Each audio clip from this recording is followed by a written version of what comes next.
7:45. That's pretty good. All right, where do you want to start? What story do you want to hit first? Well, Elon and Trump, I think it was a big thing that took place this past week. Scrap. Yeah, they decided that they Do are you good know the friends, full story but here? better enemies. Do you know the full story here? The physical altercation. He had a black eye. Elon had a black eye a few weeks ago, and apparently there was an altercation. And this is what Washington Post is reporting. I don't know if this is true or not. Washington Post is not the most reputable paper, unfortunately, but the timeline matches up. Besant and Elon got into an altercation in the White House, and Besant landed one on him, and Elon put his shoulder into the guy's chest and stormed off. And Elon, he's a bit of a spurg, and he was spurging out a bit the other day, saying that Trump is on the Epstein logs and all this other shit. Like, oh, that's crazy. And by the way, I don't think Trump is on the Epstein logs. The Democrats had those logs in their possession for 5 years, 4 years, whatever, and didn't do anything with them. So, unless Barack Obama is on that log and they didn't want to trade Trump for Obama, I doubt very much Trump is on it. The thing is, we were supposed to get this day one. That's right. Yeah. We're now day, I don't know, 150-ish. I don't know. Where is it? Right, day one, right, whatever. It just... I think days without incident. We need the days without incident work safety sign. 0. It's always at 0. The marker's not even with the board anymore. It's in the garbage. It seems like the last time, remember when Trump, his last tenure, he just kind of lost all his friends. They just kind of abandoned him and he was left with just his close family members. And it seems like Elon Musk and Trump were never going to be a tandem, like, for that very long. They're both just alpha dogs, right? And they just they just want to be center of attention. They both can't operate in this, so they got to be at bitter ends. And it is what it is. I don't know. I like the name of the bill, that they're big beautiful bill. Like, get the fuck out of here, man. These BBB. Fucking names. It's not Build Back Better. Big beautiful bill instead. Just get I hate these fucking names. Like, let's just get them. Listen, the thing to take from all this is that politics is not serious, and it affects you every day. And you're at the whims of these people, and you need to have Bitcoin to stay away from this. Yes, you have no choice. That you have to have something that will, insulate you at least a bit from the nonsense. I think there's a real chance, Len, that the price pump you're seeing now is a result of, yet another credit agency lowering the U.S. credit rating today. Oh, yeah. Moody's or something? Yeah, Moody's did it. I think it's the second time they've done it, actually. And, people are starting to look around and say, like, oh, my God, every country is just giving money away for all kinds of stupid shit. And everyone's getting rich except me. And here I am investing in my 401k, trying to get by on my shitty job, and you have to see the writing on the wall. The Bitcoin thing, you might hate it. Okay. You might hate that Trump mentioned it in the White House. You might hate that the worst guy has a bunch of Bitcoin and is living high on the hog. Okay. But unless you have a better idea to save yourself from the coming financial repression, bet on Vanity Coffee. Yeah, right. Take out some leaps on Vanity Coffee. Yeah. But unless you have a better idea, you have to start putting money into Bitcoin. It is pristine savings technology. It's a pristine asset. And I think for people who are ignoring this, I can't imagine. Are beautiful. They've never been better. Like everything is a tailwind. Everything is a tailwind. When I see the price go down, I get more bullish. And when the price goes up, I get more bullish. It's like, I can't fucking get... I'm bulled up all the time. I'm calling my doctor every day. It's been more than 4 hours, man. I got him on speed dial. And even those motherfuckers at Core, I'm still fucking bullish, even those guys and whatever doing their thing. So I can't, And what happened here, to go back with Trump and Elon Musk, after all that effort put into Doge to try to save money, I guess for next year, I think it's been earmarked for this year, but for next year, and then to turn around and just spend, crazy. And the debt ceiling, it's like they're going to... See what he wants to increase it by? Whatever the fuck, like, do you know what the number is? Do you know how much he wants to increase it by? What is it right now? But before I answer that question, okay, I gotta find out. Is it $3 trillion? I gotta find out. Hold on. The number is insane. What is the U.S. debt ceiling It's going to give me a fucking definition. God, I knew that. How much is the U.S. debt ceiling? How much is the debt ceiling? It is. Dun, dun, dun, dun, dun. Oh, fuck. Can't figure this out. Here we go. It's 36 trillion. Okay. Oh, 36 trillion is the debt ceiling. So the number that they want to increase it by, usually 40? they increase it by like 1 trillion or 2 trillion. You know what they They'll want to go to increase it 40? by this time? They want to increase it by $5 trillion. Yeah, they'll go to 40. Yeah. Yeah. 41. Yeah, Glenn Rice. Shout out to Glenn Rice. But yeah, like it's a high number, man. And I don't know. Like, do you think, listener, viewer, do you think that they're going to pay back for it? No. Do you think that this is going to affect the value of your dollar? Do you think The money that is going to be spent, it's going to be spent to the friends of the White House. No enemies. Friends, no enemies. They're going to be the White House friends are going to. It's, this is just, it's par for the course. It's not to say that we have to stomach it. When I say it's par for the course, it's just, what can you do about it? Like during last election, you had really two options to pick from, and if I was in the position of voting, if I was an American citizen, I probably would have voted for the guy that's in power right now. Same. But it's trash. It's the cream of the crap, man. Like Ed the Sock used to say, before he turned into a libtard too. But it's just like, and do you remember when we first started doing the show? Was around the time when they were floating this idea. No, was it when we were doing the show? What was it before? The $1 trillion coin. Do you remember this? No, it was during the show we talked was about it? And so like that idea, Len, I bet you it gains traction again. I honestly bet you it gains traction again. Do you remember that $1 trillion bill that was printed on the Simpsons? They brought it to Cuba. Yeah, and if he showed it to Fidel on a boat, and he's like, "Hey, can I have the bill back?" And he's like, "What back? Give what back?" It was funny when he was talking. The Americans are not so bad. They named the street after me in San Francisco. Whispers. What was the street called? It's Castro Street or Castro District, whatever the fuck. And he whispers to him, "Psst, psst, it's full of what?" He was like, just shocked at the fact it was funny. But anyway, L.A., Los Angeles, they're busy unrest over there. California. You know what? They can at least lay claim that they have less fucking home crime than per capita than does Toronto. Property crime is higher in Toronto than it is in fucking LA. But still, you know what? The things that's going on over there. I don't know, man.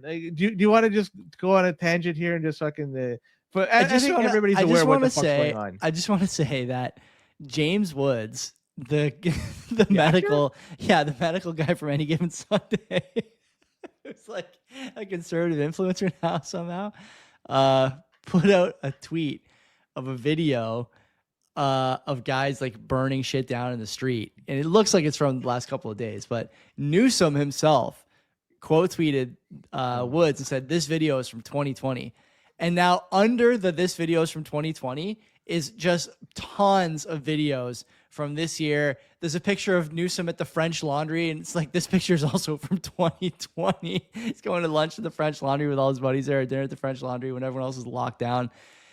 Like, these guys are so disconnected from reality. For Newsom to get on the internet and tweet that, it's so retarded.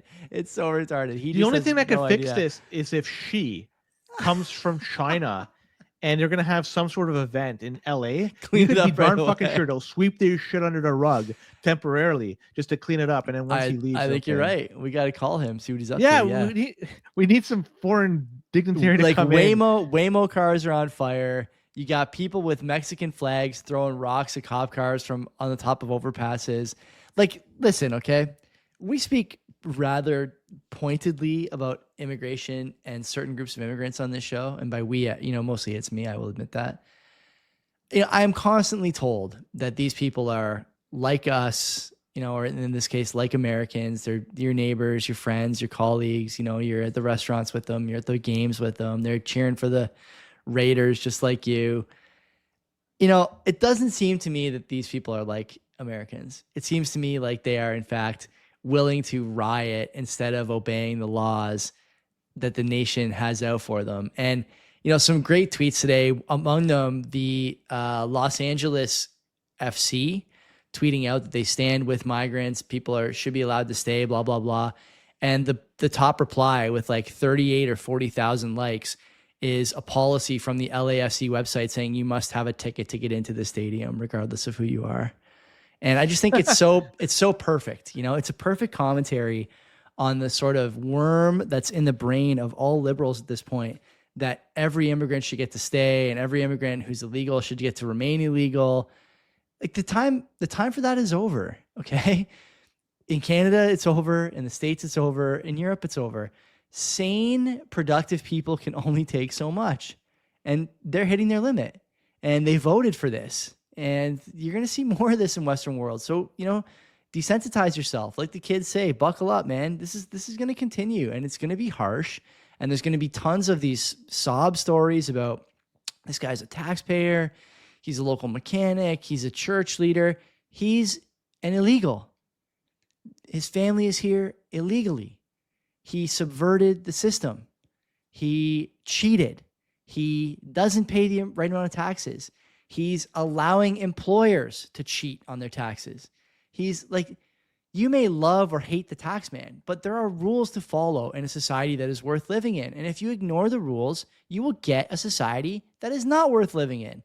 Okay? And you're seeing that more and more and more in the West. It's not a mystery, okay? You can draw a very clear, clean, crisp, straight line between when we stopped caring about things like borders and when streets became more dangerous.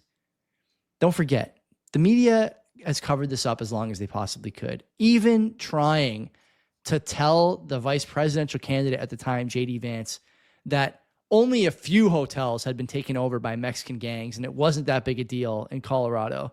Like, they will not stop trying to lie to you, and you have to start believing your eyes, ears, and the things you see and hear on TV are obviously incorrect.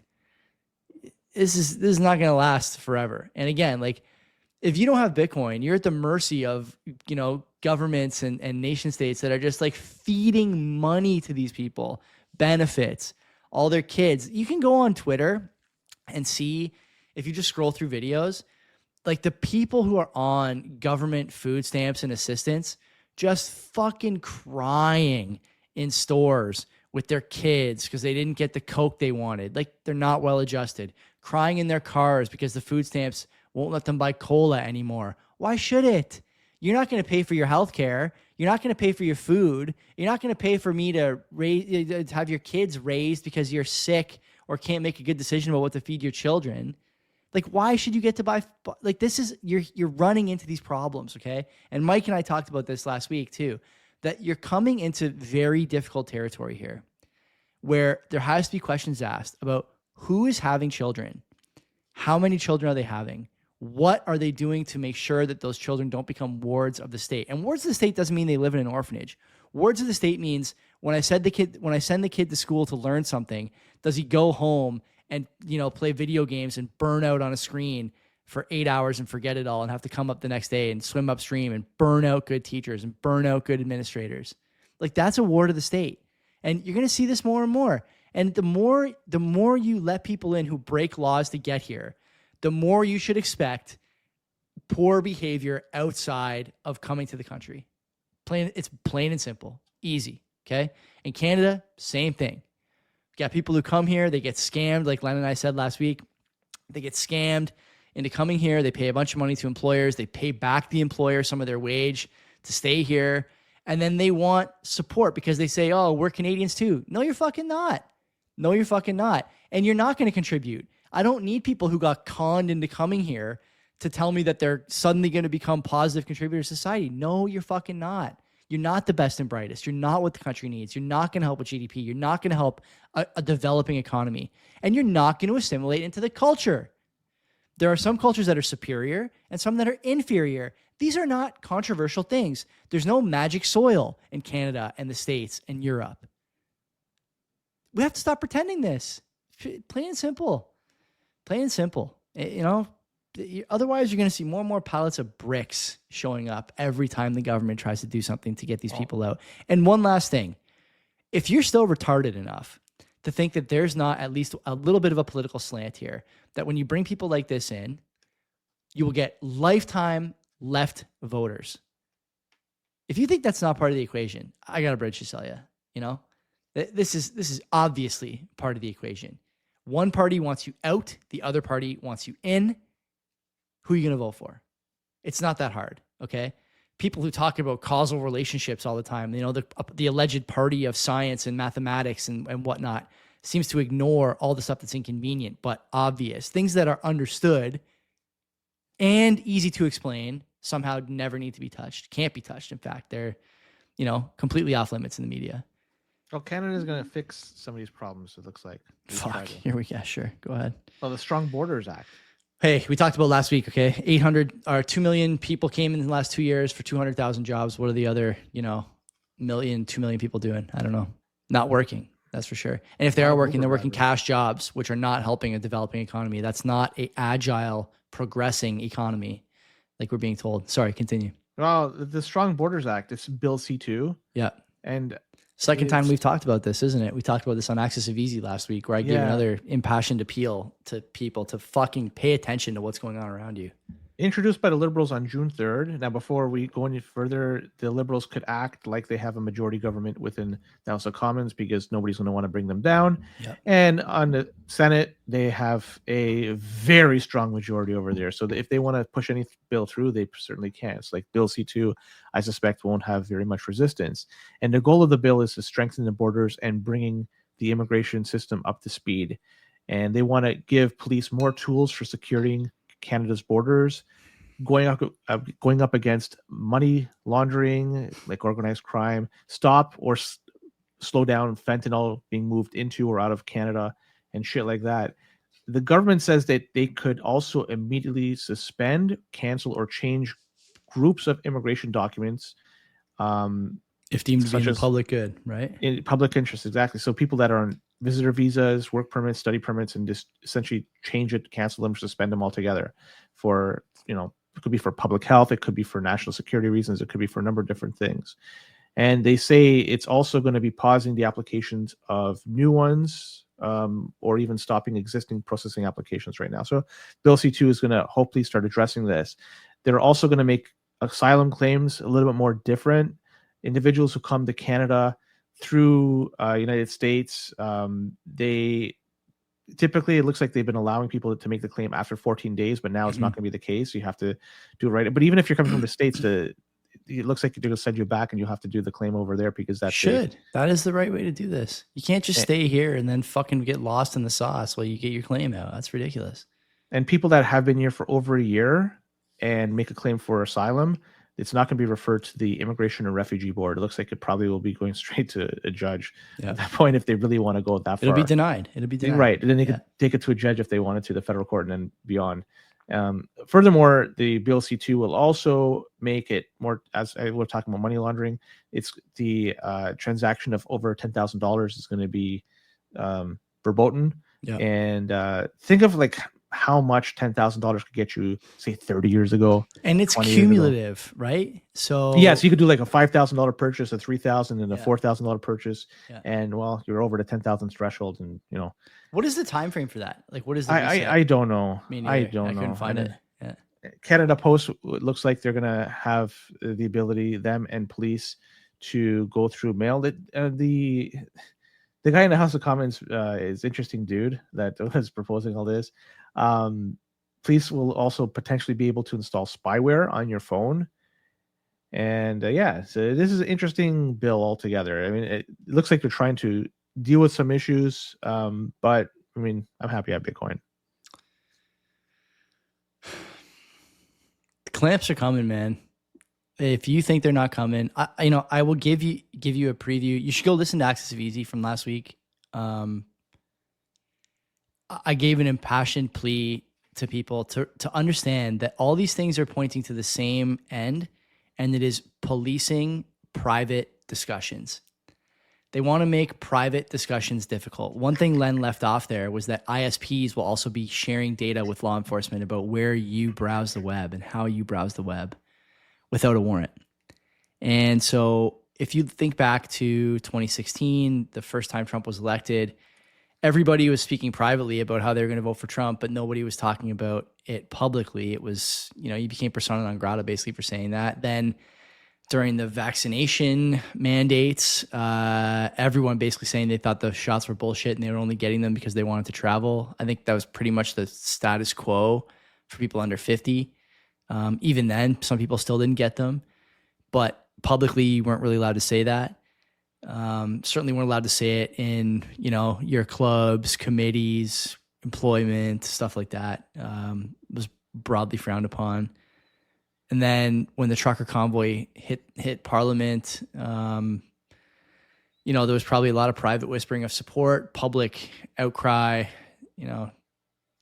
speaking down about them, speaking ill about them. But there's coming a time now, because of stuff like Bitcoin and because of the simplicity with which you can proliferate a private opinion that's widely held, the dinner table conversation becomes one where 1 million people can tune in the same hour. The public square, Twitter, is something that you can get traction on very easily. The first time you saw something about myocarditis, for example, how long did it take you to see it? From the tweet to you seeing it. If you were looking for that, maybe a day, 2 days max. That stuff spreads like wildfire. And it is, along with Bitcoin, dangerous to a regime. Plain and simple. In Poland, I'll point to Poland again, like I did last week or 2 weeks ago. Their politicians answering questions from the modern media, almost unbelievable. It's like, an SNL skit of sorts. How do you manage to stay in power for so long? How do you manage to keep your citizens, satisfied? And the guy gives an answer like, when they tell us they want something, we just do it. They want lower immigration, we do it. They want lower taxes, they just went through an election too. Yeah, that's right. And the fucking conservative guy won again, regardless of what the global homogenous cultural groups want to see happen in those countries. They can't make a dent because it's hard to rig an election when 90% of the people are voting one way. You can pretend it's 60%, but you go to the country and you see how people act and what they think and what they say. You're there now, I think, where private conversations are becoming an issue. More and more people across political lines, for example, are frustrated with stuff like the inflation numbers. Everyone knows inflation is not 3%; it's 10. That's a minimum. It's 10 minimum. Everyone knows that there is no such thing as an operating budget and an investment budget. You have to balance both. Certainly, the people who are loaning us money or buying our bonds are going to want us to balance both. There's no such thing as diversity being your strength. Everyone knows this, okay? Cuomo today, I just saw this on Twitter, saying that, 180 languages are spoken in New York schools. That's a positive thing. No, it's fucking not. It's the worst possible outcome to have 180 languages spoken in schools because teachers can't speak 180 languages. The kids can't talk to each other. The educators can't educate. They're fighting with the kids to trying to make them understand stuff. You need more people in the classroom. You're delaying education. No one believes these things anymore.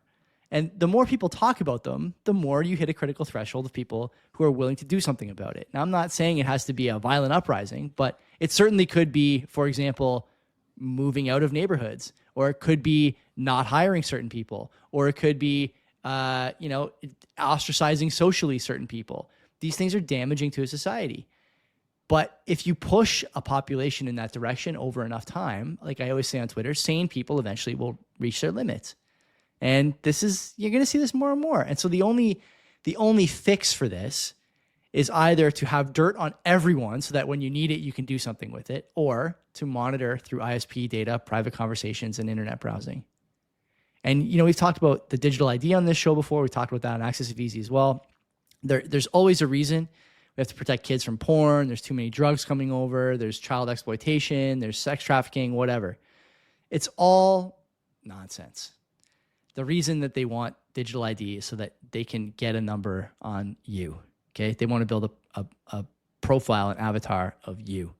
The reason that Palantir in the States is looking at building databases based on people browsing the internet is not because they want to target sunglasses ads to you on Instagram, listener and viewer. Okay. It's a lot more serious than that. And you can pretend it's not. You can, hand wave and say that I'm dreaming or I'm crazy. But the fact of the matter is, being on this show for as long as we've been on this show, Len, you may agree, you may disagree, but nothing really keeps an audience around like being right. And I think we've been right a lot on this show. Even when it was unpopular at the time, I think we've been right a lot. Whether it's Bitcoin related, cultural stuff, politics stuff, we hit the nail on the head quite a bit. And I think we're hitting the nail on the head here too.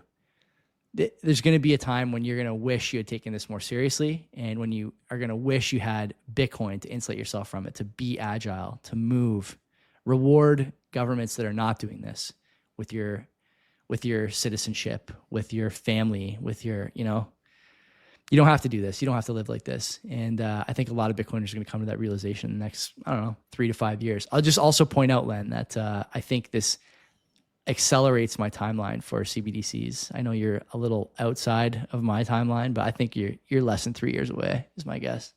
Here in Canada. It's not that soon. Not for retail. No fucking way. All right. Anyways, attention, people that are in Manitoba that are owning small businesses and are Black, because the Manitoba government and the Manitoba Chamber of Commerce are accepting grant applications for the Manitoba Black Entrepreneurs and Small Business Program. The program aims to help Manitoba Black-owned and Black-led small businesses overcome obstacles, address barriers, facilitate growth, and create jobs. And so if you self-identify as part of the Black community. Self-identify? Yep. Hell yeah. All right. And you're eligible for a one-time grant annually between $5,000 and $20,000. Wow. And the grants will be awarded depending on specific needs and merits of the application. They're going to be focusing on 3 things: training on capital acquisition, assistance with building connections to experienced professionals, and building capacity through skills development. Application deadline, July 4th. If you want to check it out, visit Manitoba Chamber of Commerce website. It's more of that. You just read that from it's like a PSA. Oh, definitely, because it helps lead into the next one, where Toronto is facing a class action lawsuit for denying refugee shelter beds. And the lawsuit was filed by the Black Legal Action Center, Lewis Litigation PC, and a few others. I can't even name them. Anyways, it's a 40-year-old Nigerian refugee claimant is leading this and is one of the class action members. This is a $50 million class action lawsuit, and it was over the decision to deny shelter beds to hundreds of refugee claimants over a period of 1 year, from November 7th, 2022 to October 1st, 2023. And they say that the lawsuit says they allege violations of the Canadian Charter of Rights and Freedoms, specifically Section 7 for the right to life, liberty, and security of the person, and Section 15, equality rights, by denying refugees claimant access to shelter beds. And they say the city shelter beds are not meant for refugees. Like, this is what I don't understand. Okay, like, we're not done yet. They say that it's systemically negligent and systemic discrimination, particularly against members of the Black community. Many of the affected refugee claimants were predominantly Black countries from those. It has nothing to do, like, in both cases, okay? I sympathize with people who have trouble getting a business off the ground. I sympathize with people who can't get a shelter bed. Like I think about this from the through the wayside lens all the time. There's just not beds for everyone, okay? And so you have to, at some point, triage who gets a bed. And should the guy who's, here as an asylum claimant get a bed that would otherwise be for a guy who's recovering from, fentanyl addiction who wants to get better? Like, I don't think so. It has nothing to do with the guy's skin color. I don't care what color the guy is, black, brown, yellow, red, who cares? What I care about is we're doing things based on merit. What I care about, if I'm giving a grant to a business, there's tons of grant programs, by the way, in Ontario, federally. Like, you can get a grant for a lot of stuff. If you're a business owner, you don't have to be a Black business owner. You could be a Chinese business owner, Asian, Indian, whatever. But the idea that we have to, like, draw these lines on skin color for everything from shelter beds to business loans. I don't know, man. It seems to me like Rome is burning, and I don't think a lot of people realize it. Rome is always the last to realize, right? That's the way the story goes. Everyone knew that Rome was falling except Rome itself. So I think we're in that now. We're approaching fourth turning territory here. If we're not already kind of swimming in those waters, we definitely are going to be soon. I think the last story we could talk about is Pride Toronto, that was recently hit by corporate owners disappearing. They're either slowing down or cutting off. You just start giving me the thinnest fucking ice to skate on tonight, and I don't know what I'm going to do about this here. So yeah, companies like Merrick Canada, the Abnormal Beauty Company, and Tim Hortons, they have recently reduced their contribution to Pride. But companies like Google, Home Depot, and Nissan, even Adidas, they picked up their balls and they've gone home deciding not to give anything to anybody. And that left Pride with a 700,000 gaping black hole that needed to be filled. And what the fuck are you talking about? Anyways. Pack it in, man. We're fucking done. So Toronto decided to pick up the tab here. They're shipping over 300K.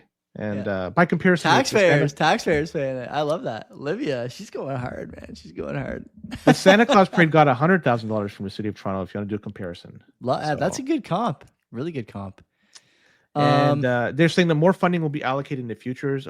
Mayor Olivia Chow from Toronto. She's saying, yes, from the city. Yes, they're going to be increasing their Pride funding for Pride Toronto by 62% by 2027. It's pending council approval. And she said that people should, because Home Depot was one of the ones that decided to cut bait. She said people should, in jest, she said people should go and shop at Lowe's instead. But Home Depot, remember, they employ some 30,000 employees in the city of Toronto. The thing I just wonder is when a corporation makes a donation, they're not forced to continue to make those donations to the end of fucking time. Mm-hmm. Things could change. The political landscape could change. The economy could change. And companies, they have right now, look, the economy is not doing very good. Everybody is tightening their belts, including corporations. Would you rather not the participants in the parades? I'll tell you that. They're loosening it, actually, if anything. But lots of belts. So would you rather like these folks continue to pay? I'll tell you. Okay, I will tell you what I think about employ people. Yeah, it's wrong. It's a terrible thing she said, and I think you're right. She may have said it in the heat of the moment, but still, it's not. She's not saying the right things almost anytime she's in front of a microphone. I'm gonna give you the Pride angle here, okay? And there's two ways to approach this. One is the red meat for Bitcoiners way that these parades have become too much culturally, where there's a lot of adults, men and women, scantily clad. I think is a generous interpretation of what I've seen online. You can tell me that these videos are fake or that they're not all from the same year, but in my opinion, even one adult male exposing his genitals in a place where there are children should be illegal. It's illegal everywhere else. It should be illegal during the Pride Parade. I think a lot of companies are coming to this realization the hard way. And to me, it's, I think, a fairly obvious move by a competent, publicly traded, especially company, to not be funding things like that. The last thing you want in the age of social media is to have your logo next to a 45-year-old man with a 35 BMI with his dick swinging out while a kid holds up a rainbow flag in the same photo. You don't want that. And I think these companies are making a good decision there. That's the red meat interpretation. The sort of, I think, more intuitive interpretation, though, is that Pride itself is already pretty mainstream. So there is no real benefit to these companies sponsoring something like this anymore. It no longer gets many political points. And most people just accept that there are, alternative lifestyles out there, and they don't need to see it on a bus once a year for a month or whatever. Is it Pride Week or Pride Month? I forget what it is, but they just don't need to see it. And companies are saying, okay, well, this is, it's passé. It's no longer trendy. It's accepted. So why are we still funding this as though we're helping break down some kind of barrier for this community? I think that's probably also part of the decision-making rationale. I will just say that if you think that the first part of that explanation is irregular or makes me some kind of, I don't know, is bigot the right word for that? If I don't want adult men or women exposing their genitals to children, I think that says a lot more about you than it says about me, and raises a lot more questions about you than it does about me. And I think that you need to get out of your little bubble. This is not normal behavior. You would never accept this at a park or a church or a school. And so you shouldn't accept it in your streets either. Certainly not paid for by your tax dollars. Though it seems Toronto residents are going to find that out the hard way. Yeah. So, well, and also, you know, the story previous, we were talking about the homeless shelters and they were turning away people. And because homeless shelters, they're at capacity, food banks. yeah. Isn't that crazy? So they're going to increase funding for Pride by, what did you say, 60%? Something like that? 62% by 2020. That's a kick. It's a slap in the face to these people. It is. Like there's people out there that really fucking need it. It's not for joy. This is just for basic necessities. Do you think there's going to be a Palestine protest for the Pride Parade? Oh my God. Like, can you imagine the knots that Olivia Chow would have to twist herself into to talk about that? But you know what? This is a professional thing. There was 300,000 people showed up this past week in Rome to protest the Palestine war. Wow. And then it's a roaming circus. They go from country to country and do this. Some guy on Twitter got in my replies and was like, you need to look in the mirror, just find out what kind of man you are if you talk about not caring about Palestine versus Israel. I don't care.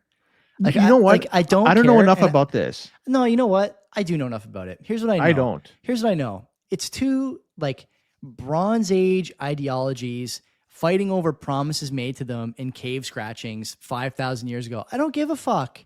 We shouldn't be giving any money to this. Stop pouring fuel on the fire. This clip going around of the New York mayor's debate where every single candidate says their first visit would be to Israel, and the only guy who doesn't says he would stay in New York because he wants to help New Yorkers, and if there's Jewish New Yorkers, he'll meet them on the subway platform, meet them at the station, meet them wherever. Like, he gets killed. He's like, is there one entity that's at fault and the other one not, or are they both at fault? Does it even matter? Not at fault. Does it even matter? I don't care. In my eyes, it kind of does. There's always like, you know, I'll use the word. There's a gray nuance, area, right? I know. But I just don't know if truly you could say these guys are right or these guys are wrong, or they're both right or both wrong. I don't know enough about this. That's why I can't comment. I just wondering, these protests, it seems like they're funded in some way. Well, and it's like pallets of bricks, right? We just said that earlier. It's like everywhere you look, there's another fucking pallet of bricks. Okay, I want to share this. I'm going to put it on the screen here. Hold on. This is the thing I'm talking about. Like this is inexcusable, I think. And like, I don't know what to make of this. It's almost, again, like it's like an SNL skit here, watching this shit. Like I watched this the other night and I started just fucking laughing. I don't know what else to do. I see stuff like this and I don't get it. Like maybe I'm out to lunch, but I think maybe I'm not, honestly. So let's just give this a watch here. The first foreign visit by a mayor of New York is always considered significant. Where would you go first? Left to right, Ms. Adams. First visit, I would visit the Holy Land. Mr. Cuomo. Given the hostility and the anti-Semitism that has been shown in New York, I would go to Israel. Mr. Tilson, where would you go? Yeah, I'd make my fourth trip to Israel, followed by my fifth trip to Ukraine, two of our greatest allies fighting on the front lines of the global war on terror. Mr. Mamdani. I would stay in New York City. My plans are to address New Yorkers across the 5 boroughs and focus on that. Mr. Mamdani, can I just jump in? Would you visit Israel as mayor? I will be doing, as the mayor, I'll be standing up for Jewish New Yorkers, and I'll be meeting them wherever they are across the 5 boroughs, whether that's in their synagogues and temples or at their homes or at the subway platform, because ultimately we need to focus on delivering on their concerns. And just yes or no, do you believe in a Jewish state of Israel? I believe Israel has the right to exist. Not as a Jewish state? Notice. As a state with equal rights. He won't, he Not won't as a say it Jewish has a state. right to exist as a Jewish state. Be very And clear his on answer was no, he won't visit Israel. I said that. That's what he was trying to say. No. Unlike No, you, I you answer. never- Unlike you you, I never answer said questions no. very Okay. directly. All right. My goal would be to take my first trip to Israel. My wife's life work in this area means a lot to our family, and it could coincide with my young son Miles' bar mitzvah, if you'd like to have his bar mitzvah. Okay, but What am I supposed to make of that video? Like, that's the New York mayor debates. Like, what the fuck is going on in that video? Can someone explain that to me? I have nothing to say. That is fucking mind-numbing, man. Like, these guys, New York is one of the most dangerous places in America. So there, depending on the source, it's either 960,000 people that are Jewish in New York or 1.3 million people. I mean, is that a lot? How many people are in New York? 10 million? 5 million? I don't know. Well, that's just it's a 20 million? A voting block, right? I mean, that's enough to move a needle. I just like it's hard. It's harder and harder to ignore stuff like that. And it's not if it's not Israel, it's Ukraine. If it's not Ukraine, versus it's some other cause. According to this, either 7,000 Palestinians live there or 4,300. So it's like comparatively, like right. So for a voting block, right? Like it just. But isn't it like Jews against Muslims? Isn't that the real, debate there? I think it might be. I don't know. I don't know. Listen, the point I'm making is not one it's not about Israel or Palestine or Ukraine, like that one guy says. Like it's a meme, I'm gonna go to Israel, then to Ukraine, our greatest allies. Like holy fuck. Pretty sure I haven't, seen that flag on someone's veranda around here. But anyway, the point is that it's never you. Like it's never like the local problem. Like why is that? Why does the only guy who says he wants to stay in New York and visit with Jewish New Yorkers at the subway or in synagogues, Joey, he gets beat up for it?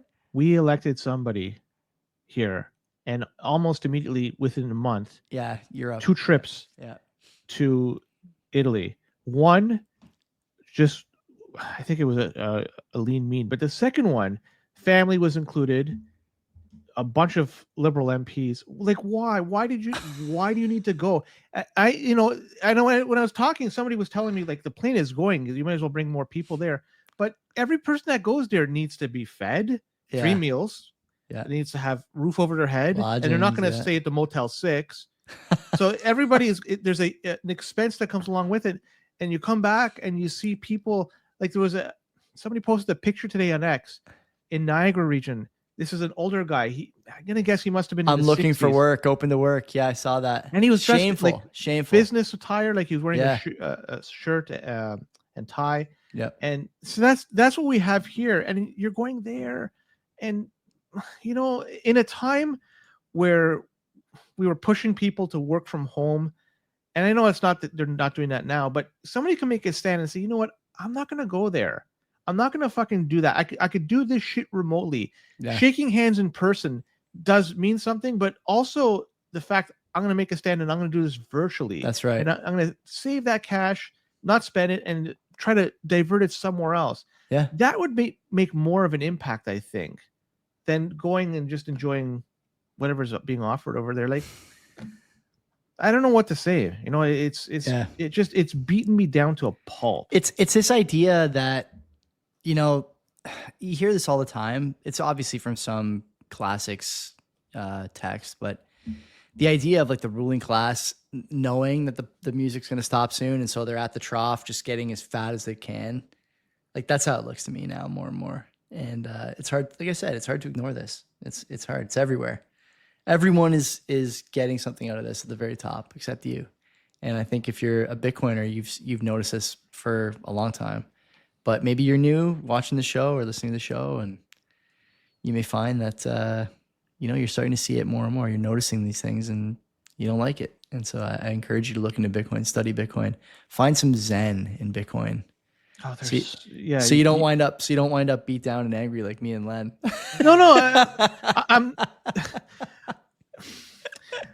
You know what? So you don't end up violent. No, like me. See, the one thing though, the hope is there. The hope exists, and there's an end game, at least for me, and I'm gonna make sure that I see it through. Yeah, and it's not like gonna be like anything magnificent. One day you're just gonna not see me. That's essentially it. That's the way it goes, man. Yeah, and that's I'm gonna just be incognito somewhere and enjoying life.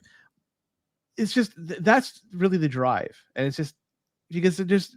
Like I say, shit just beats you to a fucking pulp, and you can only take so much of it. It's just, and what could you do? It's like you can't vote any harder. Things change. Like not Jack Meat. What the fuck? Sorry. Who? Polyev. Like just videos of him back in the day. He wanted to make things quicker for people to get, like students and foreign workers to get status here. Like, you got it. Everybody, the way political winds blow, that's the way people tend to blow. And I get it. I understand.